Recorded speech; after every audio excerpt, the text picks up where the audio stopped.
Kimetsu no Yaiba chapter 198. Setelah pada chapter sebelumnya kita dapat melihat bahwa pertarungan antara Muzan yang mulai melemah akibat efek 4 obat yang dimasukkan oleh Tamayo ke dalam tubuh Muzan melawan para pemburu iblis semakin menarik. Bahkan pada chapter sebelumnya kita diperlihatkan bahwa meskipun kondisi Muzan mulai terus melemah, Muzan masih dapat mengeluarkan teknik darah iblisnya dan membuat serangan yang sangat kuat yang membuat Tanjiro dan Iguro yang sedang bertempur melawan Muzan harus terlempar dan membuat mereka tidak bisa menggerakkan tubuh, bahkan kesulitan untuk bernapas. Selain itu, serangan kuat yang dikeluarkan Muzan tersebut berhasil membunuh semua gagak yang ada di sekitar pertarungan, yang membuat Oyakata kesulitan untuk melihat, memberi informasi, dan memberikan komando kepada para pemburu iblis yang tersisa. Namun di saat Tanjiro dan Iguro tidak dapat menggerakkan tubuh mereka untuk menahan Muzan yang mulai kabur, tiba-tiba Inosuke dan Zenitsu datang dan menyerang Muzan setelah menerima perawatan dari Yoshiro. Lalu kejadian menarik apa saja yang terjadi pada chapter kali ini? Mari kita bahas satu persatu. Aku suka susunya hingga tetes terakhir. Aku suka coklatnya hingga tetes terakhir. Susu bendera coklat nikmat hingga tetes terakhir.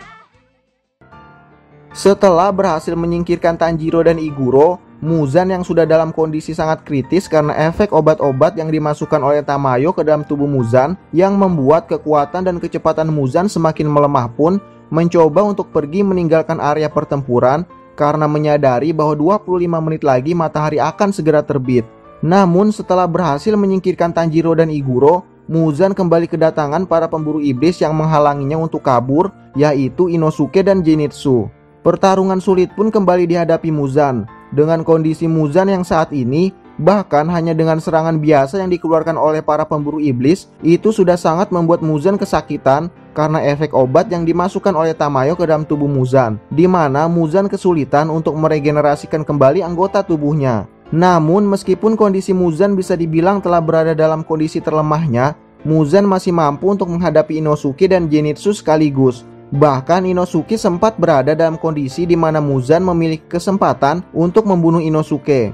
Namun untungnya Tanjiro yang sebelumnya telah menerima serangan kuat dari Muzan yang membuatnya tidak bisa untuk menggerakkan tubuhnya, datang untuk menolong Inosuke dan menyerang Muzan dengan pernafasan mataharinya, di mana Nichirinnya pun telah berwarna merah. Setelah harus menghadapi Inosuke dan Zenitsu, kini Muzan juga harus kembali menghadapi Tanjiro yang telah dapat kembali menggerakkan tubuhnya, yang membuat Muzan semakin terpojok. Selain itu, Tanjiro yang telah kembali ke pertarungan melawan Muzan bersama dengan Inosuke dan Zenitsu pun mulai menyadari bahwa serangan gelombang kejut yang sebelumnya dikeluarkan Muzan untuk melumpuhkan Tanjiro dan Iguro ternyata tidak dapat digunakan Muzan secara terus-menerus. Setelah Muzan menggunakannya, Muzan harus mengisi ulang tenaganya agar dapat menggunakannya kembali. Bahkan setelah menggunakan serangan gelombang kejut tersebut, Tanjiro juga menyadari bahwa kecepatan dan serangan dari tangan dan tentakel Muzan semakin berkurang. Tanjiro, Inosuke, dan Zenitsu terus menggunakan teknik pernapasan mereka dan terus menyerang Muzan secara bergantian, hingga Muzan tidak mempunyai kesempatan untuk dapat menyerang balik. Bahkan Tanjiro berhasil menyerang Muzan dan menusuk dada Muzan dengan pedang Nichiren yang telah berubah warna menjadi merah dan menahan Muzan di dinding agar Muzan tidak dapat pergi dan melarikan diri. Namun meskipun Tanjiro telah berhasil menusuk Muzan dan menahannya di dinding, kedua tangan dan tentakel Muzan masih dapat bergerak untuk menyerang Tanjiro. Dan secara mengejutkan, Kanroji yang juga telah menerima banyak serangan dan luka dari Muzan datang dan memotong satu tangan Muzan yang mencoba untuk menyerang Tanjiro.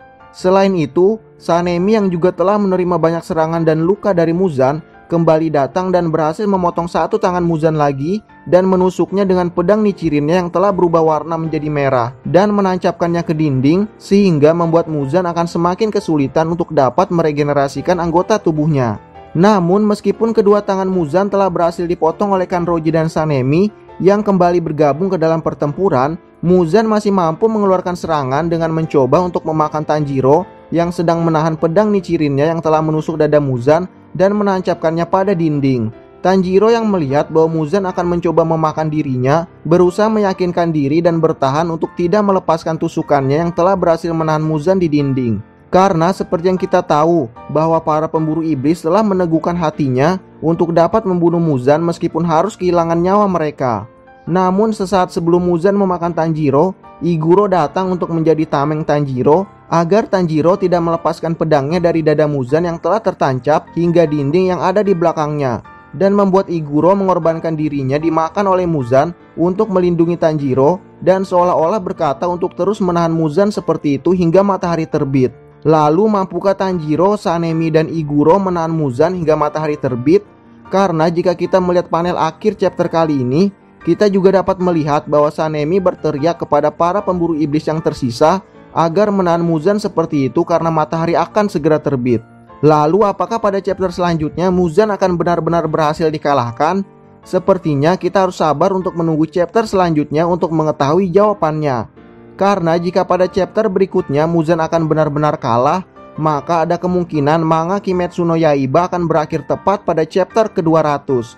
Nah, itulah kejadian-kejadian menarik yang terjadi pada chapter kali ini. Gimana menurut kamu? Tinggalkan komentar kamu di bawah ya.